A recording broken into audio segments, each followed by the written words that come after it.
본 내용은 투자 판단에 대한 참고용이며 모든 투자의 책임은 투자자 본인에게 있음을 알려드립니다. 특정 종목의 매수, 매도 추천이 아님을 다시 한번 강조합니다. 자, 주식으로 세상을 이해하는 시간 환영합니다. 여러분, 오늘은 정말 어마어마한 숫자, 코스피 5천에 대해 아주 깊이 파고들어 보려고 합니다. 얼마 전까지만 해도 이거 그냥 꿈 같은 이야기 아니었나요? 그런데 지금은 네로라 하는 글로벌 투자은행들이 너도 나도 이 숫자를 외치고 있습니다. 과연 이게 근거 있는 자신감일까요? 아니면 그저 위험한 희망 회로일까요? 지금부터 그 보고서들 속으로 한 걸음 더 들어가 보겠습니다. 네, 바로 이 숫자 5천입니다. 우리가 단 한 번도 가보지 못한 미지의 영역이죠. JP모건은 심지어 1년 안에 코스피가 이 목표에 도달할 수 있다고 봤습니다. 진짜 놀라운 건요, 불과 몇 달 전만 해도 2년은 좋게 걸릴 거라던 시간표를 갑자기 절반으로 확 땡겨버렸다는 점이에요. 이건 그냥 단순한 숫자 전망이 아닙니다. 한국 시장에 거의 한 세대 만에 오는 구조적인 대전환이 시작됐다는 아주 강력한 선언이나 마찬가지입니다. 그런데 이 전망치들을 한번 보시죠. 정말 재밌지 않나요? 같은 시장을 보고도 이렇게나 전망이 다를 수가 있습니다. 키움증권은 4,500으로 비교적 신중한 편인데 맥거리는 6,000. 와, 심지어 KB증권은 강세장에선 7,500까지도 보고 있어요. 거의 2배 차이잖아요. 바로 이 엄청난 시각차 때문에 오늘 우리가 이 보고서들을 한 장 한 장 뜯어봐야 하는 겁니다. 도대체 뭘 봤길래 이런 극과 극의 전망이 나오는 걸까요? 그래서 오늘 우리는 이 질문에 대한 답을 찾아가는 여정을 떠나보겠습니다. 첫 번째로 코스피 5천을 이끄는 두 개의 핵심 엔진을 살펴볼 거고요. 그 다음엔 이 장밋빛 전망 뒤에 숨어있는 리스크는 없는지 점검해 보겠습니다. 그리고 마지막으로 이런 상황에서 우리는 어떤 투자 전략을 세워야 할지 그 플레이북까지 한번 그려보겠습니다. 자, 그럼 바로 본론으로 들어가서 코스피 5천이라는 거대한 배를 힘차게 밀어올리는 첫 번째 엔진, 바로 전례 없는 AI 반도체 혁명에 대해 이야기해 보겠습니다. 이건 우리가 과거에 겪었던 반도체 사이클과는 완전히 차원이 다른 이야기입니다. 맥쿼리 증권의 이 한마디가 모든 걸 설명해 줍니다. 역사상 최악의 메모리 공급 부족. 그냥 경기가 좀 좋다 이 수준이 아니에요. 이건 거의 경고에 가깝죠. AI 때문에 수요가 그야말로 폭발해서 우리가 한 번도 겪어보지 못한 공급 부족 사태에 직면하게 될 거라는 겁니다. 그럼 도대체 뭐가 그렇게 다르냐고요? 이 부분이 정말 중요한데요. 과거의 메모리 반도체는 뭐랄까 경기에 따라서 가격이 롤러코스터를 타는 그냥 건축용 철강 같은 원자재, 즉 커모디티에 가까웠습니다. 그런데 이제 AI 시대의 메모리는요, 데이터 센터를 움직이는 심장, 건물의 뼈대를 이루는 H빔처럼 대체가 불가능한 핵심 인프라로 위상이 완전히 바뀌었다는 거죠. 이익의 변동성이 극적으로 줄고 안정적인 성장이 가능해진 그야말로 체질 개선이 이루어진 겁니다. 이게 단순한 희망사항이 아니라는 걸 바로 이 숫자가 증명하고 있습니다. SK하이닉스의 2025년 3분기 실적을 보세요. 시장 예상을 정말 아득하게 뛰어넘는 어닝 서프라이즈를 기록했죠. HBM 같은 고부가가치 제품이 공급이 수요를 도저히 못 따라가는 이 상황이 얼마나 폭발적인 이익으로 연결되는지 아주 명확하게 보여주는 증거입니다. 자, 그럼 이 첫 번째 엔진의 출력이 과연 어느 정도일까요? 보고서들은 2020년 삼성전자와 SK하이닉스, 딱 이 두 회사의 합산 영업이익이 최소 150조 원에 육박할 수 있다고 전망합니다. 여러분, 150조 원.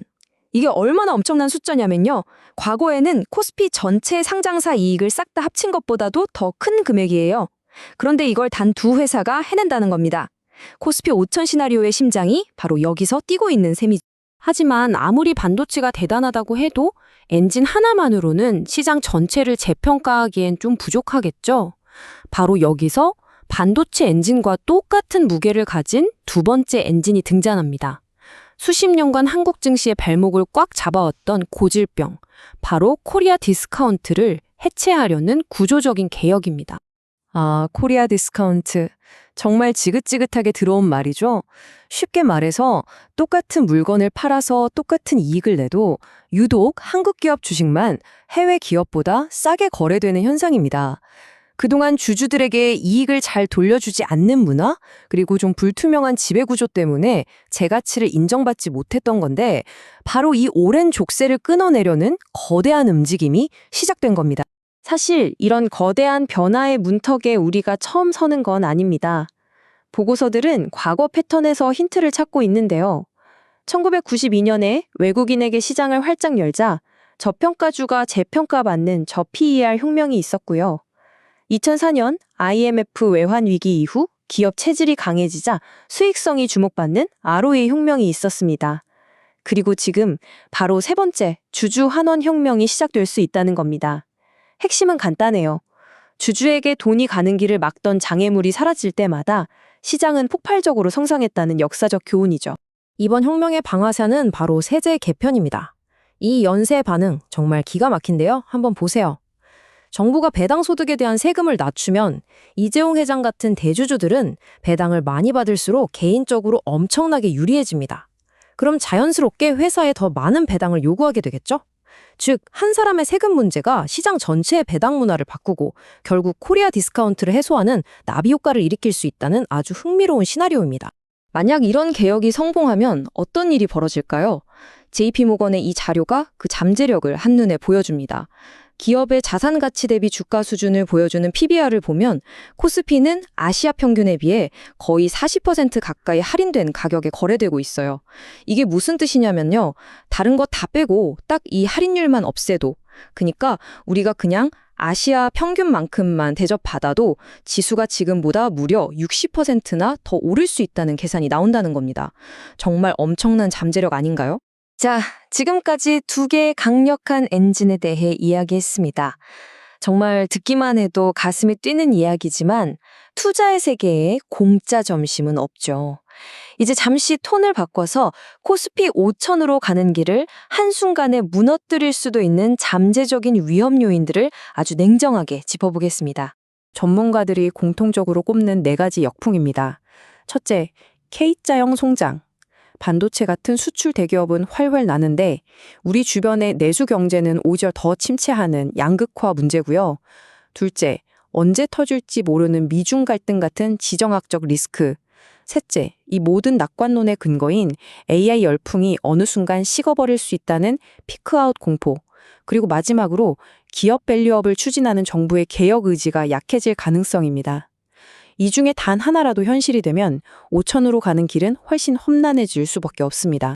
좋습니다. 엄청난 기회도 있고 또 무시무시한 위험도 공존하는 상황. 그렇다면 우리 투자자들은 이 복잡한 시장을 어떻게 항해해야 할까요? 전문가들이 제시하는 전략을 한번 살펴보겠습니다. 이렇게 기회와 리스크가 공존할 때 많은 전문가들이 바로 이 바벨 전략을 이야기합니다. 헬스장에 가면 왜 엮기, 바벨 있잖아요.